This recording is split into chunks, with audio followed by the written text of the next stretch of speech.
Hello and welcome to another Destiny 2 video. Today we're going over my big wish list for Destiny 2.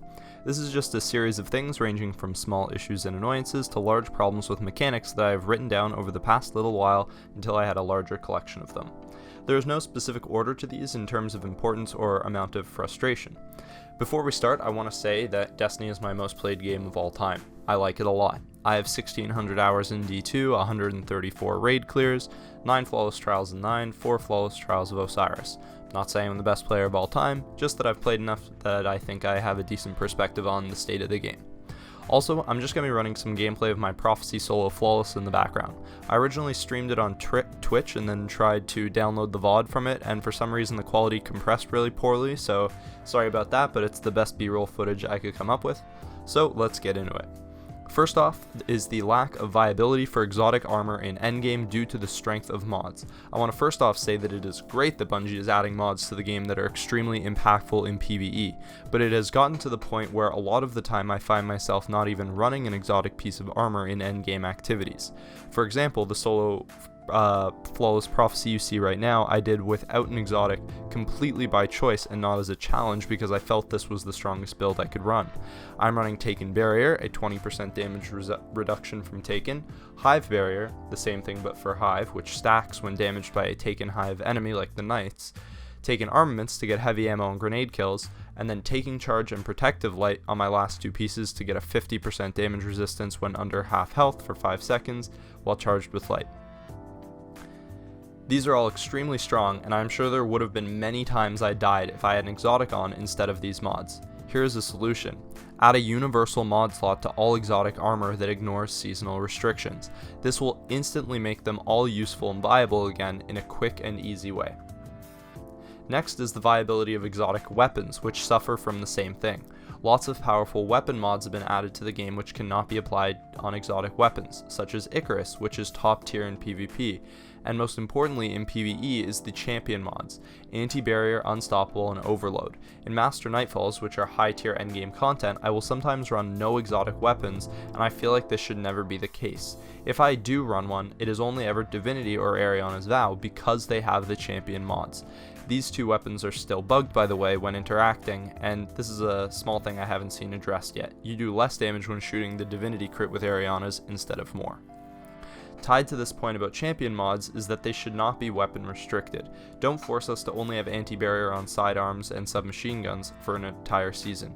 Champion mods should be a universal unlock that can go on anything from the seasonal artifact. If we want to get really crazy with things, why not on special weapons too? Oftentimes my team will be running double primaries like vanilla D1 just to deal with champions and have a selection of mods. Let me put anti-barrier on a shotgun or unstoppable on my sniper to change things up. I don't see any problem with this and how it could break the game.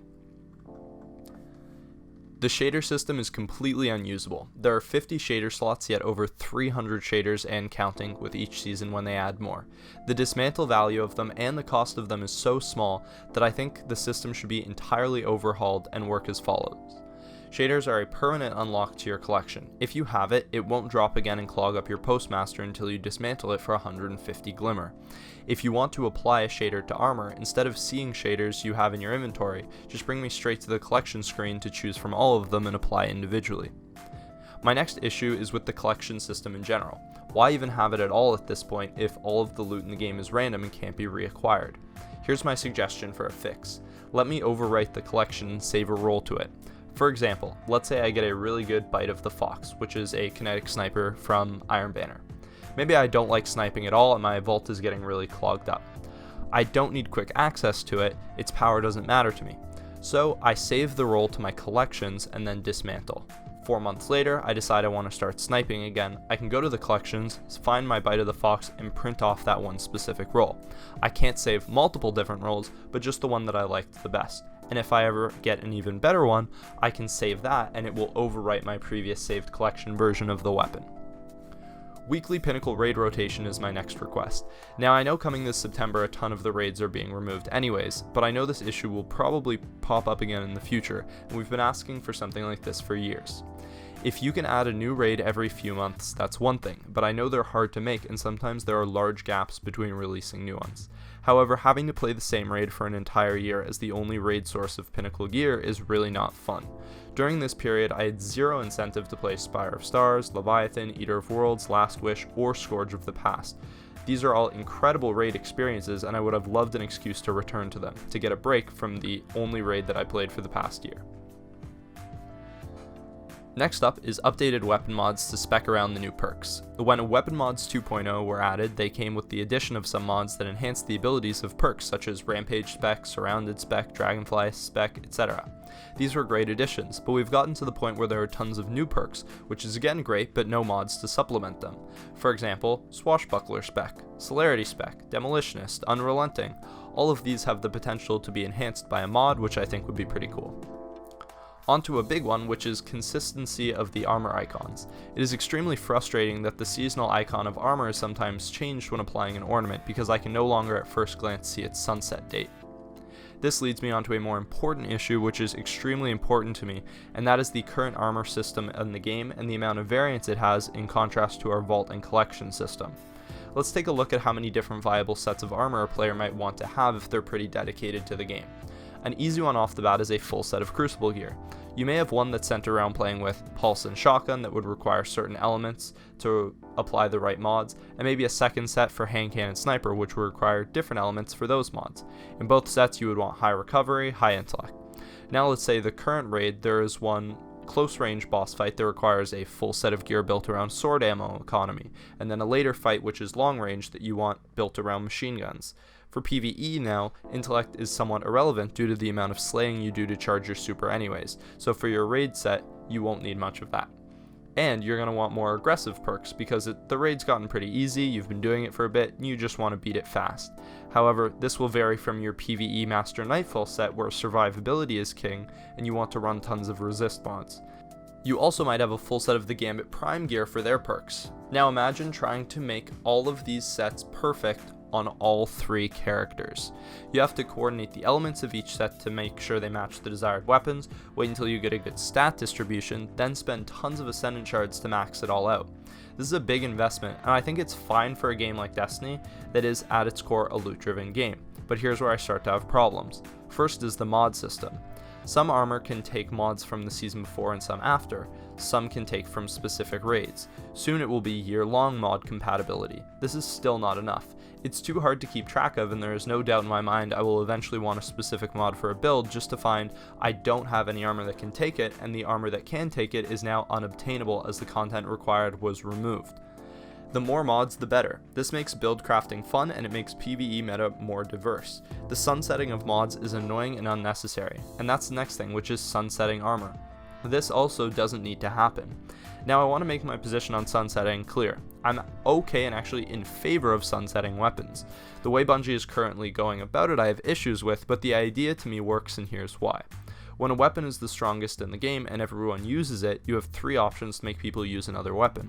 One way is to nerf the current best weapon. Nerfs suck and can take away what's special about the weapon. Two is to add another weapon that's even better, and this will introduce what's called power creep, and eventually weapons are so good that nothing in the game is hard as each one has to be more powerful to compete with the one before it. The third option that they're going with is to sunset it. I'm okay with this because while I do want to use the strongest weapons available all the time, I don't want to use the same weapon for 3 years straight. I'm excited at what the next Recluse or Fatebringer will be to tackle a new era of content with a new memorable weapon. However, weapons fundamentally change the gameplay. They feel different, they sound different, they look different in first person, they shoot in different ways, reload in different ways. Armor, especially once you have full ornament customization, has no difference. If I'm just grinding to replace my chest piece with an identically rolled chest piece just to put the same mods, shader, and ornament on, what is the point of sunsetting the armor at all? It just adds more stress and confusion to keep track of the viability of your armor as it staggers and which pieces from which set expire when. Not to mention how expensive it is to masterwork a full set of armor just to dismantle it later. And the way sunsetting isn't consistent with mod selection because of the exceptions from certain sets of raid armor just makes it even more annoying. Having to keep track of mods, sunset date, stats, elements, and by character is way too much. Next issue, fix the Iron Banner artifact mod glitch, or at least acknowledge it and say that you're working on a fix. If this happened and I missed it, my bad, but this has been going on for months. If I'm at max power, I shouldn't load into an Iron Banner game where someone's artifact has glitched to be 20 above me. This happens way too much. My next suggestion is a massive one that is one of the deepest rooted problems of the game, and that is with an extreme lack of balance and experience. And the biggest cause of this is bounties. The game is currently structured so that the most rewarding way to play is also the least fun, and that is stacking up bounties and running lost sectors. Being told what weapons to use, what elements to use, and all that. Doing this boring and repetitive cycle can max your season pass and boost your artifact very quickly, whereas playing Crucible or running a raid gives a nearly negligible amount of experience points by comparison.